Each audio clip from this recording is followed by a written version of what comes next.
बिस्मिल्लाहिर्रहमानिर्रहीम। मुख्तियार सकफ़ी को हज़रत अब्दुल्ला बिन ज़ुबैर रज़ी अल्लाह ताला अन्हु ने क्यों कत्ल करवाया, और जब मुख्तियार सकफ़ी का सर काट कर अब्दुल्ला बिन ज़ुबैर रज़ी अल्लाह ताला अन्हु के सामने पेश किया गया तो उन्होंने मुख्तियार सकफ़ी के बारे में क्या फ़रमाया।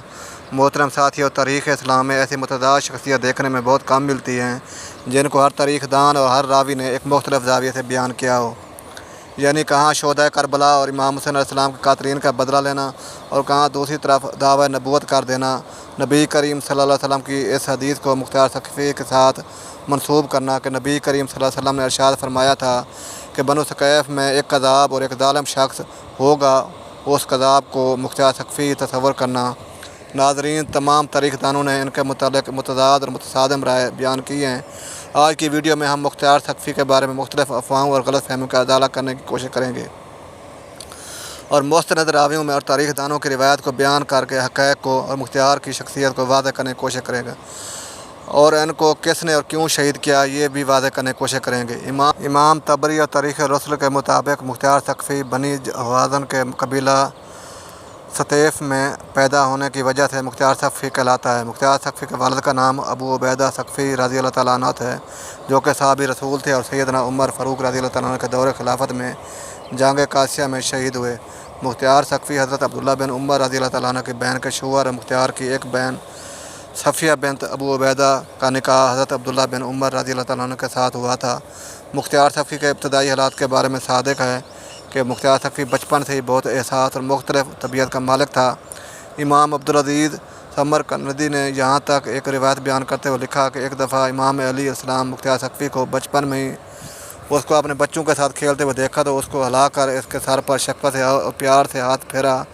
और फरमाया कि ये मेरे फ़र्ज़ांद हुसैन का बदला लेगा। लेकिन इमाम तबरी और सयूती का कहना है कि मुख्तियार सकफ़ी ने हज़रत इमाम हसन रज़ी अल्लाह ताला अन्हु को खिलाफत का हलफ़ लेने पर राज़ी करने की कोशिश की थी, और इमाम हसन अलैहिस्सलाम को पकड़कर अमीर मुआविया के हाथ बेचना भी चाहता था। इसी तरह मुख्तियार सकफ़ी के बारे में यह भी मशहूर है कि हज़रत इमाम हुसैन अलैहिस्सलाम को भी अमीर मुआविया के ख़िलाफ़ भड़काने की कोशिशों में मुलव्वस रहता था, जिस पर इसको 100 कोड़े लगाए गए थे। ये रिवायत बहुत सी जगहों पर है। सैयदना इमाम हुसैन रज़ी अल्लाह ताला अन्हु को कूफा आने की दावा देने वालों में भी मुख्तियार सकफ़ी शामिल था, लेकिन वाक़या करबला में मुख्तियार सकफ़ी कहाँ था, इसमें कोई बात यकीनी नहीं है कि ये वाक़या करबला में जंग में शामिल क्यों नहीं हुआ था और कहाँ गायब हो गया था। ये कहा जाता है कि जब कूफा पहुँचा तो हज़रत मुस्लिम बिन अकील रज़ी अल्लाह अन्हु और हानी इब्न अरवी शहीद हो चुके थे,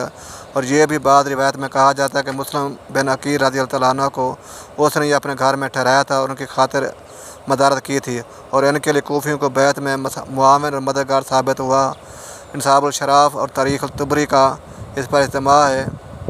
कि जंग करबला के वक्त मुख्तियार सकफ़ी इब्न ज़ियाद की क़यादत में था। जब वाक़या करबला पेश आ चुका, उस खबर मिली कि खान वादा रसालत माब सल्लल्लाहु अलैहि वसल्लम यानी अहले बैत के साथ इस तरह से जुल्म ज़्यादती की गई और उनको बेदर्दी के साथ शहीद कर दिया गया, तो मुख्तियार सकफ़ी ने कसम खाई कि वो कातलीन हुसैन और उनके खानों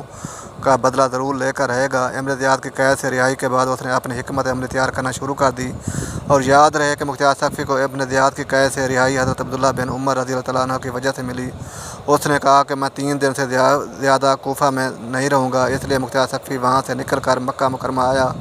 और उसने हज़रत अब्दुल्ला बिन ज़ुबैर रज़ी अल्लाह ताला अन्हु की बैत की। फिर जब यजीद की हलाकत की खबर मिली तो ये अब्दुल्ला बिन ज़ुबैर की बैत तोड़कर वापस कूफा आ गया, और इब्न ज़ुबैर रज़ी अल्लाह ताला अन्हु ने हज़रत अब्दुल्ला इब्न मती को कूफा का कमांडर मुकर्रर कर दिया। तो मुख्तियार सकफ़ी ने इनसे मुकाबला किया और मुकाबला करके कामयाबी हासिल करके कूफा पर अपनी हुकूमत कायम कर ली। तारीख़ इब्न खलदून में लिखा है कि हाकिम बनने के बाद मुख्तियार सकफ़ी ने हज़रत इमाम हुसैन अलैहिस्सलाम कातलों को कत्ल करने का ऐलान किया, इसलिए शिमर इब्न जोश खुली इब्न ज़ैद इब्न ज़ियाद को कत्ल किया। लेकिन तारीख़ अल खुलफ़ा और जबरी इब्न नूह के मुताबिक वाक़े के फ़ौरन बाद उसने नबूवत का दावा भी कर दिया था। तारीख़ अल खुलफ़ा मुतरजम तफसीरी इब्न हातिम तिरमिज़ी के हदीस नंबर 3944 के मुताबिक सैयदना अब्दुल्ला बिन ज़ुबैर रज़ी अल्लाह ताला अन्हु को शहीद करने के बाद हज्जाज बिन यूसुफ़ जब उनकी वालदा सैयदा इस्मा बिनत अबू बकर सदीक़ रज़ी अल्लाह ताला अन्हु के पास आया और आकर कहने लगा, देखा मैंने तुम्हारे बेटे का क्या हश्र किया। तो सैयदा अस्मा ने कहा, हज्जाज बिन मोहम्मद नबी करीम सल्लल्लाहु अलैहि वसल्लम की वो बात याद आ रही है कि आपने फरमाया था कि बनु सकैफ़ में एक कज़ाब होगा और एक ज़ालिम होगा। कज़ाब तो हम देख चुके हैं, लेकिन दूसरा ज़ालिम तो है। इस हदीस की शरह में इमाम ابن سیوطی اور امام جوہری اور امام زہری کا اس بارے میں اجماع ہے کہ وہ قذاب مختار سقی ہے، لیکن دیگر علماء کرام و تاریخ دان اس بارے میں کوئی مستند روایت پیش نہ کر سکے۔ اس لیے مختار سقفی کو اس حدیث کے مطابق قذاب قرار دینا ناانصافی ہے۔ جب مختار سقفی کوفہ پر حکومت قائم کر چکا تھا، حضرت امام حسین علیہ السلام کا بدلہ لینے کے بعد انتظامی امور میں پوری طرح سے ناکام رہا اور اس کی حکومت کمزور سے کمزور ہوتی چلی گئی، اور آخرکار حضرت عبداللہ بن زبیر رضی اللہ تعالیٰ عنہ کے بھائی حضرت مصعب بن زبیر رضی اللہ تعالیٰ عنہ جو بصرہ کے گورنر تھے، انہوں نے اپنی فوج لے کر کوفہ پر چڑھائی کی، مقابلہ ہوا اور مختار سقفی مارا گیا۔ اہل سنت اور تشیع کے مطابق مختار سقفی کا اچھا کام حضرت امام حسین علیہ السلام کے قاتلوں کو مارنا، اہل سنت کے نزدیک امام حسین کے قاتلوں کا بدلہ لینے کے لیے ساتھ ساتھ مختار سقفی بدترین کام نبوت کا دعویٰ کرنا ہے، جو کہ کسی بھی صحیح روایت سے ثابت نہیں۔ مختار سقفی ہجرت کے لیے پہلے سال پیدا ہوئے، نقل ہوا ہے کہ مختار نے 13 سال کی عمر میں قادسیہ کی جنگوں میں جنگ جسر میں شرکت کی۔ کام عمری کے باوجود وہ میدان جنگ میں جانا چاہتے تھے، لیکن ان کے چچا سعد بن مسعود نے انہیں اس کام سے روکا رکھا۔ اس جنگ میں اس کے والد اور بھائی شہید ہو گئے۔ مختار کے چچا سعد بن ابو مسعود مولا کائنات حضرت علی رضی اللہ تعالیٰ عنہ کی طرف سے مدائن میں گورنر تھے۔ انہوں نے خوارج کے ساتھ جنگ میں مختار کو مدائن میں اپنی جگہ جانشین مقرر کیا اور خود جنگ لڑنے کے لیے روان کی طرف چلے گئے۔ 18 ماہ کوفہ پر حکومت کرنے کے بعد آخرکار 14 رمضان المبارک سن 67 ہجری کو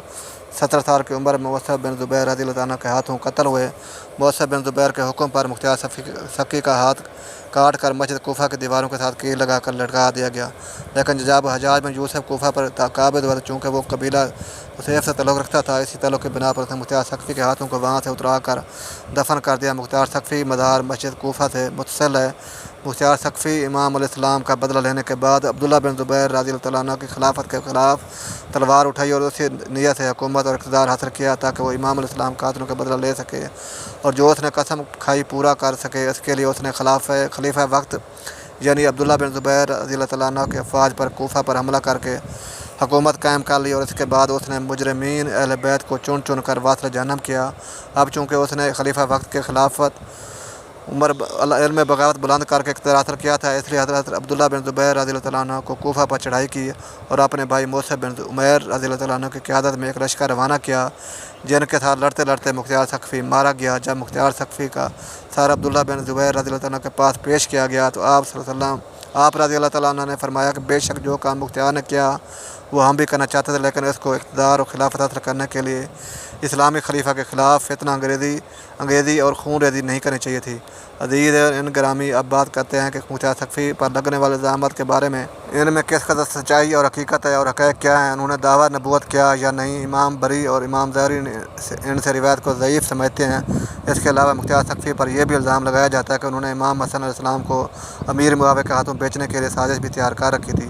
اور اس کے بعد امام علیہ السلام کو بھی یزید معاویہ کے خلاف بھڑکانے میں ان کا ہاتھ تھا۔ اس کی سزا کے طور پر ان کو کوڑے بھی لگائے گئے تھے، لیکن چونکہ یہ روایت ضعیف ہے اور کربلا کے شہداء کا بدلہ لینے والی روایت مستند تاریخ دانوں نے بیان کی ہے، اس لیے مختار سقفی کی شخصیت کا منفی پہلو زیادہ نمایاں نہیں سمجھا جا سکتا۔ مختار محبان اہل بیت میں سے تھے۔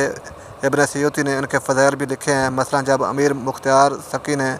عمر بن سعد اور ابن زیاد کے سارے امام زید العابدین علیہ السلام کو بھیجے تو انہوں نے امیر مختار کے حق میں دعائے خیر فرمائی۔ اسی طرح امام محمد باقر علیہ السلام نے بعض نکتہ چینوں کو کہا کہ مختار سقفی کو گالی نہ دو، کیونکہ اس نے ہمارے قاتلوں کا قتل کیا اور ہمارے خون کا قصاص لیا اور ہماری آنکھوں کو اور ہمارے دلوں کو ٹھنڈا کیا۔ مختار سقفی کے بعد ان کے خاندان کو بھی قتل کر دیا گیا، جس میں ان کی ایک بیوی بنت نعمان بنت بشیر انصاری بھی شامل تھی، جو کہ میدان میں رہتی تھی۔ ان کے مصعب بن زبیر رضی اللہ تعالیٰ عنہ کے حکم پر قتل کیا گیا۔ ابن عاجر کی تصحیف تفابیل العرب میں مختار کی بیوی عمرہ سے پوچھا کہ مختار کیسا شخص تھا، تو عمرہ نے کہا خدا را اس پر رحم کرے، امیر مختار خدا کے نزدیک نیک بندوں میں سے ایک بندہ تھا۔ پھر مصعب نے اسے قید کر لیا اور اپنے بھائی عبداللہ بن زبیر رضی اللہ عنہ کو لکھا کہ اس نے دعویٰ کیا ہے کہ اس کا شوہر مختار سقی نبی تھا۔ عبداللہ بن زبیر نے اسے جواب دیا کہ اسے نکال دو، تو مصعب بن زبیر نے اسے مار ڈالا، مگر کوفہ میں رہنے والی امیر مختار سقفی کی بیوی نازیہ بنت سمیرہ بنت جنت کو مصعب بن زبیر نے معاف کر دیا۔